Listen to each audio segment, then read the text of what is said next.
Hello everyone, welcome on your YouTube channel Raj study point. आज मैं आपको पढ़ाऊंगी हिंदी में मैं आपको पढ़ा रही हूँ हिंदी साहित्य के क्वेश्चंस मैं आपके साथ डिस्कस कर रही हूँ। लास्ट 2 वीडियो में मैंने 50 क्वेश्चंस अपलोड कर दिए हैं। हर वीडियो में 25 क्वेश्चंस मैं डिस्कस कर रही हूँ जो हर टीचिंग एग्ज़ाम के पॉइंट ऑफ व्यू से बहुत ही इंपॉर्टेंट है। ठीक है, यदि आप कोई भी टीचिंग एग्ज़ाम देना चाहते हैं या ऐसा कोई भी एग्ज़ाम जिसमें हिंदी पूछी जाती है तो हर उस एग्ज़ाम के पॉइंट ऑफ व्यू से हिंदी साहित्य के क्वेश्चंस बहुत ही हेल्पफुल रहेंगे। हर एग्ज़ाम में हिंदी साहित्य से रिलेटेड क्वेश्चंस पूछे जाते हैं। अभी यूपी टेट का एग्ज़ाम होना है, यूपी टेट या सुपर टेट, कोई भी ऐसा टीचिंग एग्ज़ाम जिसमें हिंदी पूछी जाती है, हर जगह ये हेल्पफुल रहेगी वीडियो। और बहुत ही इंपॉर्टेंट क्वेश्चन हैं जो मैं आपके साथ डिस्कस कर रही हूँ। लगभग 100 क्वेश्चन डिस्कस करूँगी, हर वीडियो में डालती रहूँगी 25 क्वेश्चन। ठीक है, तो कोई भी ऐसा एग्ज़ाम जहाँ हिंदी पूछी जाती है वहाँ ये क्वेश्चंस देखने को आपको ज़रूर मिलेंगे। साहित्य की मैंने साहित्य पढ़ाकर मैंने जितनी भी वीडियो थी वो सब अपलोड कर दिए। साहित्य में भी मैंने डिवाइड कर करके थोड़ा थोड़ा पढ़ाया है। ठीक है, चलिए अब स्टार्ट करते हैं आगे। चलिए आज क्वेश्चन नंबर 51 से स्टार्ट करेंगे। क्वेश्चन नंबर 51, अमृतलाल नागर की किस उपन्यास में गोस्वामी तुलसीदास की जीवनी को आधार बनाया गया है? अमृतलाल नागर के किस उपन्यास में, मतलब ऐसा कौन सा उपन्यास है उनका जो गोस्वामी तुलसीदास की जीवनी को आधार बनाया गया है? तो देखिए पूछा है बूंद और समुद्र, सुहाग के नुपुर, अमृत और विष या मानस का हंस। तो देखिए ऐसा इनका अमृतलाल जो नागर हैं उनका ऐसा कौन सा उपन्यास है जिसमें तुलसीदास की जीवनी को आधार बनाया गया है? तो उनके इसमें ऑप्शन नंबर सी करेक्ट होगा, मानस का हंस। चलिए चलते हैं नेक्स्ट क्वेश्चन की तरफ। क्वेश्चन नंबर 52, डॉक्टर नागेंद्र ने किस युग को स्थूल के प्रति सूक्ष्म का विद्रोह कहा है? जो डॉक्टर नागेंद्र हैं इन्होंने किस युग को स्थूल के प्रति सूक्ष्म का विद्रोह कहा है? तो आपका आंसर होगा ऑप्शन, देखिए भारतेंदु युग या भक्तिकाल या रीतिकाल या फिर छायावाद। तो देखिए इसमें ऑप्शन नंबर सी करेक्ट होगा, रीतिकाल को डॉक्टर नागेंद्र ने स्थूल के प्रति सूक्ष्म का विद्रोह कहा है। क्वेश्चन नंबर 53, भेजे मन भावन के उद्व के आवन के सुधि ब्रज गावनी में पावन जबे लगी, इस पंक्ति के रचनाकार कौन है? देखिए भेजे मन भावन के उद्व के आवन की सुधि ब्रज गावनी में पावन जब लगी, इस पंक्ति के रचनाकार कौन है? तो ऑप्शन नंबर, इसमें ऑप्शन दिए हुए हैं, ऑप्शन ए सूरदास, कुंभन दास, नंददास या फिर जगन्नाथ दास। तो इसमें ऑप्शन नंबर डी करेक्ट होगा, जगन्नाथ दास रत्नाकार। भेजे मन भावन के उद्व के आवन के सुधि ब्रज गावनी में पावन जबे लगी, तो ये इस पंक्ति को किसने लिखा है? तो जगन्नाथ दास रत्नाकार ने इसको लिखा है। चलिए चलते हैं नेक्स्ट क्वेश्चन की तरफ। क्वेश्चन नंबर 54, कौन सा महीना भाद्रपद महीने के बाद आता है? तो श्रावण, अश्विन, पौष या फिर आषाढ़। तो भाद्रपद महीने के बाद कौन सा आता है? तो वो होगा आपका Ashwin. Option number B correct होगा, अश्विन। चलिए चलते हैं नेक्स्ट क्वेश्चन की तरफ। देखिए, सावधान मनुष्य यदि विज्ञान है तलवार तो इसे दे फेंक, तजकर मोह स्मृति के पार, पंक्ति के रचयिता कौन है? देखिए उन्होंने कहा है कि सावधान मनुष्य यदि विज्ञान है तलवार तो इसे दे फेंक, तजकर मोह स्मृति के पार, पंक्तियों के रचयिता कौन है? इसमें ऑप्शन दिया हुआ है नागार्जुन, दिनकर, अज्ञे या फिर निराला। ऑप्शन नंबर ए कह रहा है नागार्जुन, दिनकर, अज्ञे या फिर निराला। तो बताइए इसमें कौन सा ऑप्शन करेक्ट होगा आपका? 4 ऑप्शन आपके सामने है और पंक्ति पूछी गई, सावधान मनुष्य यदि विज्ञान है तलवार तो इसे दे फेंक, तजकर मोह स्मृति के पार, पंक्तियों के रचयिता कौन है? इसका ऑप्शन नंबर बी करेक्ट होगा, दिनकर। चलिए चलते हैं नेक्स्ट क्वेश्चन की तरफ। देखिए, प्रथम तार सप्तक का प्रकाशन वर्ष क्या है? क्वेश्चन नंबर 56 पूछ रहा है कि प्रथम तार सप्तक का प्रकाशन वर्ष जो है वो कौन सा है? 1943, 1938, 1954 या 1941। तो देखिए प्रथम तार सप्तक का जो टाइम पीरियड है वो है 1943। प्रथम तार सप्तक का टाइम पीरियड क्या है? 1943 इसका टाइम पीरियड है। ऑप्शन नंबर ए इसका करेक्ट होगा।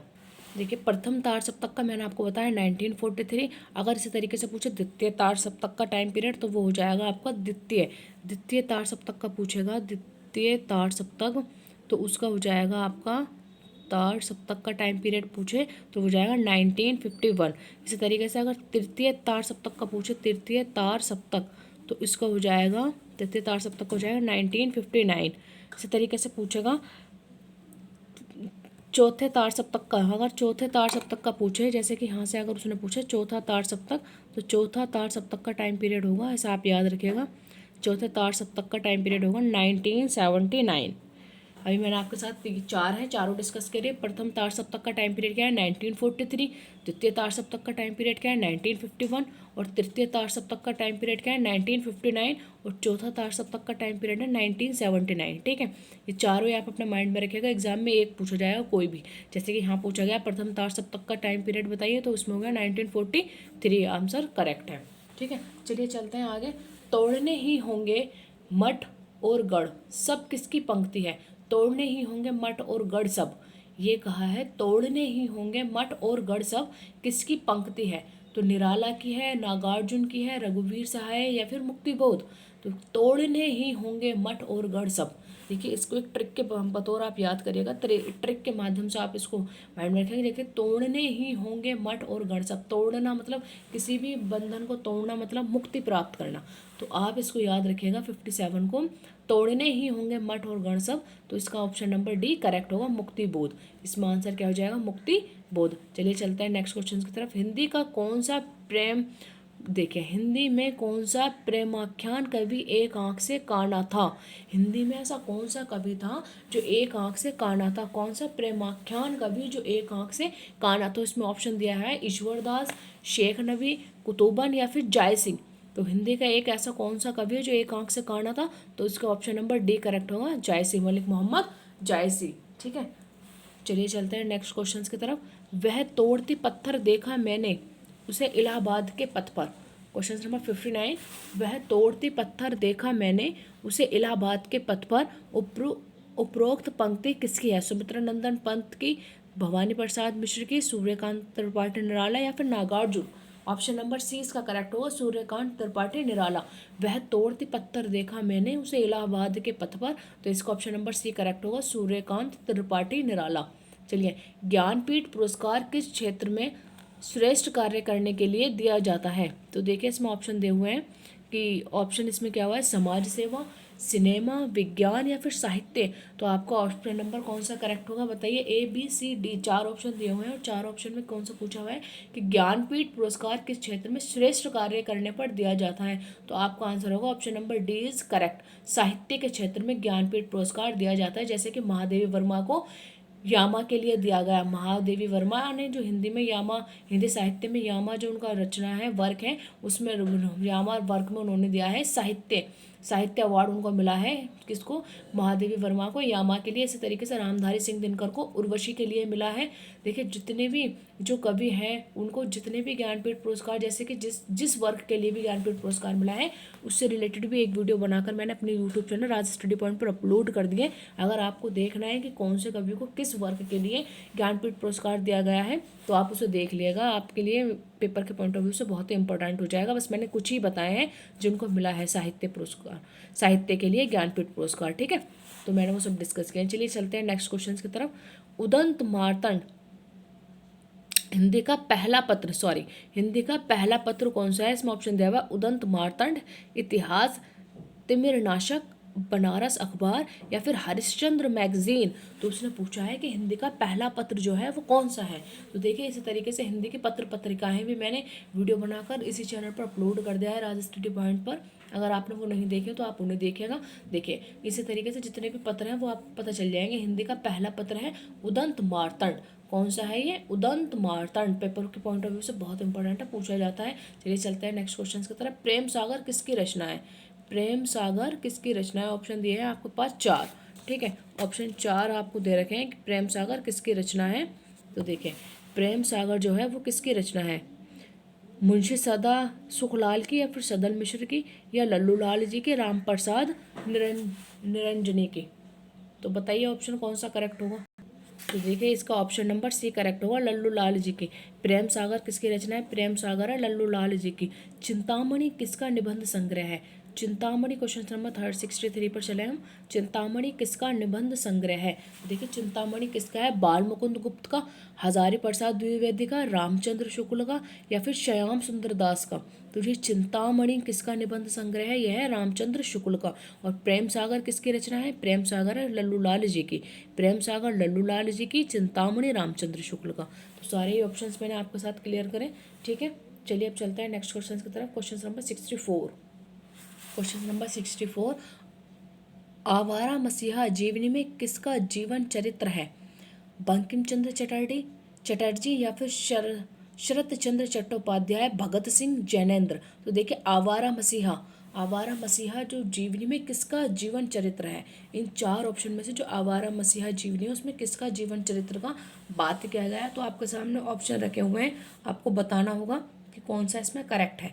तो देखिए आवारा मसीहा जीवनी में जो ऑप्शन नंबर करेक्ट है वो है पी, शरत चंद्र चट्टोपाध्याय। आवारा मसीहा जीवनी में किसका जीवन चरित्र है? शरत चंद्र चट्टोपाध्याय। देखिए पिता कहानी के लेखक कौन है? क्वेश्चन नंबर 65, पिता कहानी के लेखक कौन है? 65 में जो ऑप्शन दिए हुए हैं वो आपके सामने है, शेखर जोशी, उषा प्रियन वदा या फिर उदय प्रकाश या ज्ञान रंजन। देखिए पिता कहानी, जो पिता एक कहानी लिखी हुई है पिता नाम से, उसके लेखक कौन है? इनमें चार ऑप्शन आपके सामने दिए हुए हैं, तो इसमें ऑप्शन कौन सा करेक्ट होगा? जैसे कि शेखर जोशी है, उषा प्रियन वदा है या फिर उदय प्रकाश है या ज्ञान रंजन। तो आपका ऑप्शन नंबर डी करेक्ट होगा, ज्ञान रंजन। ठीक है। अन्य से अनन्या किसकी रचना है? देखिए अन्य से अनन्या यूपीटेट पूछा गया है, यूपीटेट में पूछा गया था 2019 या 20 में पूछा गया क्वेश्चन है कि अन्य से अनन्या किसकी रचना है? तो आपका आंसर होगा, इसमें ऑप्शन नंबर 4 दिए हुए हैं, आप बताइएगा, मैत्रेयी पुष्पा, मृदुला गर्ग या कृष्णा सोबती या प्रभा खेतान। तो अन्य से अनन्या किसकी रचना है? प्रभा खेतान की रचना है। ऑप्शन नंबर डी करेक्ट होगा, अन्य से अनन्या किसकी रचना है? तो अन्य से अनन्या मोस्ट इंपॉर्टेंट है, प्रभा खेतान, आप इसको जरूर याद रखिएगा। चलिए चलते हैं नेक्स्ट क्वेश्चन की तरफ। क्वेश्चन नंबर 67, अपने अपने पिंजरे आत्मकथा किसकी है? अपने अपने पिंजरे आत्मकथा किसकी है? Question number 67। ठीक है, तो इसमें चार ऑप्शन दे रखे हैं, चार ऑप्शन देखिएगा आप, ओम प्रकाश वाल्मीकि, मोहनदास नेमिष राय या जयप्रकाश करदम, जय शिवराज सिंह बेचैन। तो देखिए अपने अपने पिंजरे जो आत्मकथा है वो किसकी है? वो है मोहनदास नेमिष राय, मोहनदास नेमिष राय। चलिए इद्दनम रचना किसकी है? ममता कालिया या फिर मन्नू भंडारी, चित्रा मुदगल या फिर मैत्रेयी पुष्पा। इद्दनम रचना किसकी है? Option A B C D आपके सामने चारों देखें। 68 क्वेश्चन पर हम आ चुके हैं, 68 क्वेश्चन है, इद्दनम रचना किसकी है? तो 68 आंसर क्या होगा? मैत्रेयी पुष्पा की। इद्दनम रचना किसकी है? मैत्रेयी पुष्पा की। चलिए निम्न में से कौन सा उपन्यास, क्वेश्चन नंबर 69 की तरफ, निम्न में से कौन सा उपन्यास बालकृष्ण भट्ट का है? बालकृष्ण भट्ट का है। देखिए 100 अजान एक सुजान, धूर्त रसिकलाल या फिर निसहाय हिंदू, श्याम सवुपन। 69 क्वेश्चन है, निम्न में से कौन सा उपन्यास बालकृष्ण भट्ट का है? तो 69 का आंसर क्या हो जाएगा? 100 अजान एक सुजान जो है, 100 अजान एक सुजान। तो ये किसका ऑप्शन, ये ऑप्शन नंबर ए करेक्ट होगा। ये किसका है? ये जो उपन्यास है किसका है? 100 अजान एक सुजान, बालकृष्ण भट्ट का। किसका? बालकृष्ण भट्ट का ये उपन्यास है, 100 अजान एक सुजान। चलिए चलते हैं नेक्स्ट क्वेश्चन की तरफ। चंदायन के रचयिता कौन है? चंदायन के रचयिता कौन है? मलिक मोहम्मद जायसी, कुतुबन, मंझन या फिर मुल्ला दाऊद। ठीक है, इसमें चार ऑप्शन दिए हुए हैं, इसमें पूछ रहा है चंदायन के रचयिता कौन है? चंदायन के रचयिता कौन है? चंदायन इंपॉर्टेंट वर्क है, बताइए इसके रचयिता कौन है? मलिक मोहम्मद जायसी हैं, कुतुबन है, मंजन या फिर मुल्ला दाऊद। तो चंदायन के हैं मुल्ला दाऊद, चंदायन के कौन है? मुल्ला दाऊद। चलिए चलते हैं नेक्स्ट क्वेश्चन की तरफ। क्वेश्चन नंबर 71,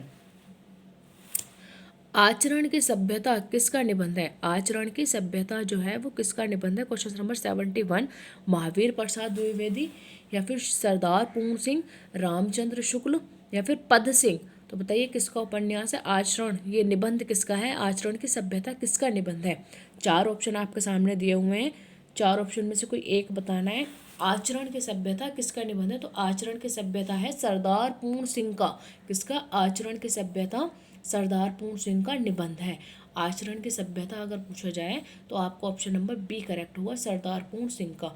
कवितावली के रचनाकार कौन है? कवितावली। ठीक है, 72 उसमें ऑप्शन दिया हुआ है, 72 क्वेश्चन के ऑप्शन है सूरदास, जायसी, तुलसी या फिर घनानंद। ठीक है, तो देखिए आपको मैं बताती हूँ, कवितावली, दोहावली, गीतावली, इसके रचनाकार कौन है? तो इनके रचनाकार आपको चार ऑप्शन दिए हुए, सूरदास, जायसी, घनानंद या तुलसीदास। तो इसमें ऑप्शन नंबर सी करेक्ट होगा, तुलसीदास इसका करेक्ट आंसर होगा। कवितावली के रचनाकार कौन है? तुलसीदास है। अंधेर नगरी के लेखक कौन है? अंधेर नगरी, अंधेर नगरी प्रताप नारायण मिश्र, हरिकृष्ण प्रेमी या फिर भारतेंदु हरिश्चंद्र, राम कुमार वर्मा। अंधेर नगरी के जो लेखक हैं वो कौन हैं? प्रताप नारायण मिश्र, हरिकृष्ण प्रेमी या फिर भारतेंदु हरिश्चंद्र, राम कुमार वर्मा। अंधेर नगरी, तो अंधेर नगरी के लेखक हैं option number C Bharatendu Harishchandra. Andher Nagari के लेखक कौन है? भारतेंदु हरिश्चंद्र इसका करेक्ट आंसर होगा। चलिए चलते हैं नेक्स्ट क्वेश्चन की तरफ। हिंदी प्रदीप पत्रिका का संपादन क्या है? देखिए हिंदी प्रदीप जो पत्रिका है उसका संपादन क्या है? तो इसमें ऑप्शन 4 दिए हुए हैं। क्वेश्चन नंबर 74 की तरफ हम आ चुके हैं। उसके बाद एक क्वेश्चन मैं आपको और कराऊंगा 75। ठीक है, 74 क्वेश्चन तक हम आ चुके हैं। क्वेश्चन नंबर इसमें क्या है कि देखिए इसमें पूछा गया है आपसे कि हिंदी प्रदीप पत्रिका, मैंने आपको बताया कि अभी मैंने आपको एक पत्रिका बताई थी कि सबसे पहले पत्रिका जो थी वो कौन सी थी? उदंत मार्तंड। अब इसमें पूछ रहा है कि हिंदी प्रदीप पत्रिका का संपादन क्या है? बद्री नारायण चौधरी प्रेमघन या फिर बालकृष्ण भट्ट या फिर प्रताप नारायण मिश्र, भारतेंदु हरिश्चंद्र। 4 ऑप्शंस आपके सामने हैं। हिंदी प्रदीप पत्रिका का जो आंसर होगा वो क्या है? तो देखिए हिंदी प्रदीप पत्रिका, तो ये लिखी है, ये जो पत्रिका का संपादन क्या है वो क्या है? बालकृष्ण भट्ट ने। किसने क्या है? बालकृष्ण भट्ट ने इस पत्रिका का संपादन किया है। हिंदी प्रदीप पत्रिका का संपादन बालकृष्ण भट्ट ने किया है। अब चलिए चलते हैं नेक्स्ट क्वेश्चन की तरफ। निम्नलिखित में से कौन सा निबंध हजारी प्रसाद द्विवेदी का नहीं है? देखिए पूछा है कि निम्नलिखित में से कौन सा निबंध हजारी प्रसाद द्विवेदी का नहीं है। चलिए चलते हैं इसके क्वेश्चंस की तरफ। तो देखिए इसके क्वेश्चंस दिए हुए हैं यहाँ पर। इसके क्वेश्चन है अशोक के फूल, कुटज, विचार प्रवाह या फिर व्रत और विकास। तो कौन सा जो निबंध है वो हजारी प्रसाद द्विवेदी का नहीं है। 75 क्वेश्चंस में आपका हो जाएगा व्रत और विकास हजारी प्रसाद द्विवेदी का नहीं है। देखिए हजारी प्रसाद द्विवेदी के जो निबंध हैं वो हैं अशोक का फूल, ठीक है, अशोक के फूल, कुटज और विचार प्रवाह, ये किसके हैं? हजारी प्रसाद द्विवेदी के हैं। अशोक के फूल, कुटज, विचार प्रवाह हजारी प्रसाद द्विवेदी के हैं। आप इस तरीके से याद करिएगा। व्रत और विकास हजारी प्रसाद द्विवेदी का नहीं है। देखिए 75 क्वेश्चन तक मैंने आपसे बोला था और 75 क्वेश्चन तक हम लोग डिस्कस कर चुके हैं। आई होप कि जितने भी क्वेश्चंस मैंने आपको बताया आपको समझ में आए होंगे। सारे ही ऑप्शंस मैंने आपके साथ डिस्कस किए हैं। आप इन क्वेश्चंस को करने से पहले हिंदी साहित्य की मैंने जो वीडियोस बनाकर डाली हैं, जैसे कि आदिकाल, भक्तिकाल, रीतिकाल, आधुनिक काल, चारों ही काल में मैंने अलग अलग वीडियो बनाई हैं। और आधुनिक काल के जितने भी युग हैं जैसे कि प्रगतिवाद युग, प्रयोगवाद युग, उन्हें भी मैंने अलग अलग रिकॉर्ड कर अपने यूट्यूब चैनल राज स्टडी पॉइंट पर अपलोड कर दिया है। पहले आप, बेहतर होगा इन क्वेश्चंस को करने से पहले कि आप पहले वो सारी साहित्य की जो वीडियोज़ हैं, 4 से 6 वीडियो हैं, वो सारी पहले आप देखें, नोट डाउन करें अपने पास, फिर उसने 1 से 2 बार रीड आउट करें, उसके बाद आप क्वेश्चंस प्रैक्टिस करें तो आप ज़्यादा अच्छा कर पाएंगे। ठीक है, आशा करती हूँ कि जितना मैंने पढ़ा है आपको समझ में आया होगा बहुत अच्छे से। और आपको समझ में आया है तो आप मेरी इस वीडियो को लाइक ज़रूर करें और कमेंट बॉक्स में मुझे अपनी राय ज़रूर दें। कमेंट बॉक्स में आप मुझे अपनी राय ज़रूर दें, जिससे कि मुझे पता चलेगा कि आपको किस किस चैप्टर की रिक्वायर है, आप क्या पढ़ना चाहते हैं, आप कौन सा चैप्टर पढ़ना चाहते हैं या किस तरीके से आप पढ़ना चाहते हैं। तो उसी तरीके से मैं कोशिश करूँगी आपको पढ़ाने की। बाकी अगर आप इस चैनल पर नए हैं तो लाइक ज़रूर करिएगा, मेरी वीडियोस को लाइक ज़रूर करें। और आपने अभी तक मेरा चैनल सब्सक्राइब नहीं किया है तो आप मेरे इस चैनल को सब्सक्राइब ज़रूर करें और अपने दोस्तों के साथ शेयर ज़रूर करें। जो भी बच्चा टीचिंग कॉम्पिटिटिव एग्जाम की प्रिपरेशन कर रहा है, तो मैं साइकोलॉजी, हिंदी, ईवीएस, अगर आप सीटेट का एग्ज़ाम देना चाहते हैं तो सीटेट के एग्ज़ाम के से रिलेटेड मैंने ईवीएस पूरा रिकॉर्ड कर अपने यूट्यूब चैनल पर डाला हुआ है। प्लेलिस्ट में आप चेक करिएगा, बस उससे बाहर एग्जाम में एक भी क्वेश्चन देखने को नहीं मिलेगा। चलिए मिलते हैं नेक्स्ट वीडियो में नेक्स्ट क्वेश्चंस के साथ, आगे के क्वेश्चंस कंटिन्यू करेंगे। तब तक के लिए थैंक यू।